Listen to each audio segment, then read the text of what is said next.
اور جن نمازوں میں امام آہستہ قرات کرتا ہے ان نمازوں میں آہستہ قرات کرنا یہ امام کے لیے واجب ہے۔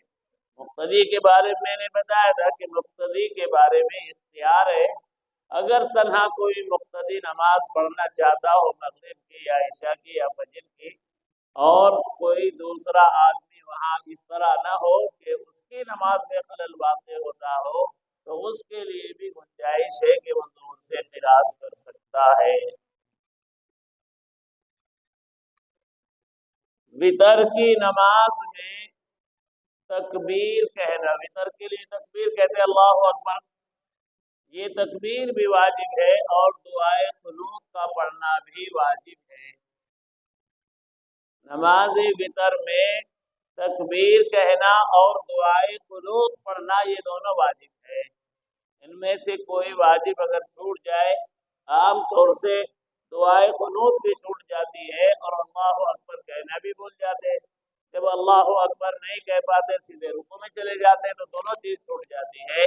تو اگر بھولے سے دونوں چیز چھوٹ جائے تو سجدہ سہو واجب ہو جاتا ہے۔ اگر آپ نے سجدہ سہو نہیں کیا تو آپ کی وطر کی نماز نہیں ہوگی، دوبارہ لوٹائی جائے گی۔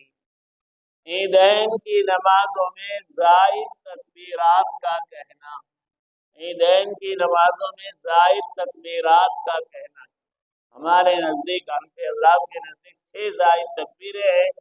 3 زائد تکبیر پہلی رکعت میں ہے اور 3 زائد تکبیر دوسری رکعت میں ہے۔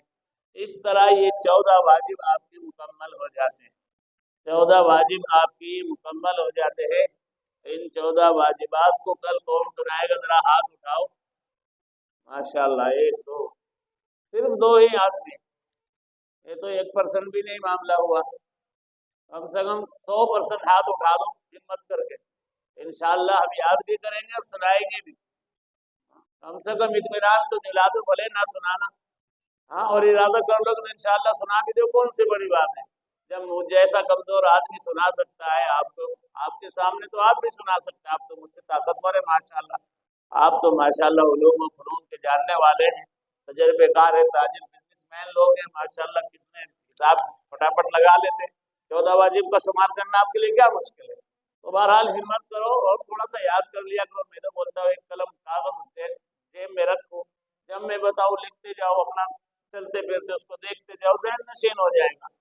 مگر ذہن میں اور دل و دماغ کے اندر کسی چیز کی اہمیت کا جب اندازہ انسان کو ہوتا ہے نا، بہت آسان ہو جاتا ہے۔ آپ ان چیزوں کو بہت ہلکا اور معمولی سمجھ رہے ہیں، اور حقیقت یہ ہے کہ اگر ہمارا ایک بھی واجب چھوٹ جائے اور ہمیں ایک گناہ ہو، ہم نے تو یہ سمجھا کہ ہم نے نماز پڑھ لی، ہماری نماز ہو گئی، لیکن حقیقت میں نماز میں ساری محنت ضائع ہو گئی۔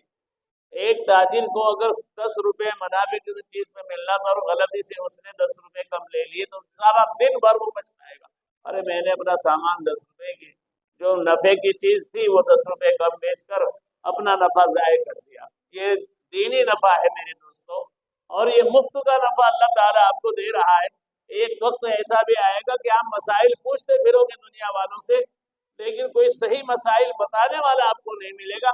قیامت کے حالات میں آپ پڑھ چکے ہیں کہ کیسے کیسے حالات پیدا ہوں گے کہ کوئی علم دین کا جاننے والا اہل علم کو اٹھا لیا جائے گا، قرآن کریم کے حروف کو بھی اٹھا لیا جائے گا، اور جہالت کا دورہ ہوگا، اور پھر اللہ تعالیٰ قیامت برپا فرمائے گا۔ تو یہ اللہ تعالیٰ کا احسان ہے اس امت کے اوپر، قیامت تک اللہ تعالیٰ ایسے بندے پیدا فرماتا رہے گا کہ اس دین کو اصلی شکل میں امت کے سامنے پیش کرتا ہے۔ جاہل لوگ آئیں گے، باطل پرست آئیں گے، اور دین میں غلو کرنے والے آئیں گے، لیکن ان سب کے غلو کو جہالت کے علمبرداروں کا پردہ چاک کرتے رہیں گے، اور سچا دین قرآن و سنت کی روشنی میں امت کے سامنے پیش کرتے رہیں گے، کیونکہ اللہ تعالیٰ نے اس دین کی حفاظت کا وعدہ لیا ہے۔ اس لیے رب العالمین ایسے حالات پیدا کرتا رہے گا کہ دنیا میں صحیح دین پہنچانے والے علماء، صلحاء، انبیاء کے وارثین موجود رہیں گے، اور جب یہ موجود نہیں رہیں گے تو پھر قیامت برپا ہو جائے گی۔ اس لیے بھائی تھوڑا بہت ہمت کر کے سیکھ لیا کرو، یہ سیکھنے سکھانے کی مجلس ہے، یہ کوئی لمبی چوڑی تقریر کرنے کا موقع بھی نہیں ہوتا ہے، اور آپ کا قیمتی وقت بھی میں لیتا ہوں، مجھے خود شرمندگی بھی ہوتی ہے، کبھی کبھی 5-10 منٹ سے بھی اوپر ہو جاتا ہے۔ تو بہرحال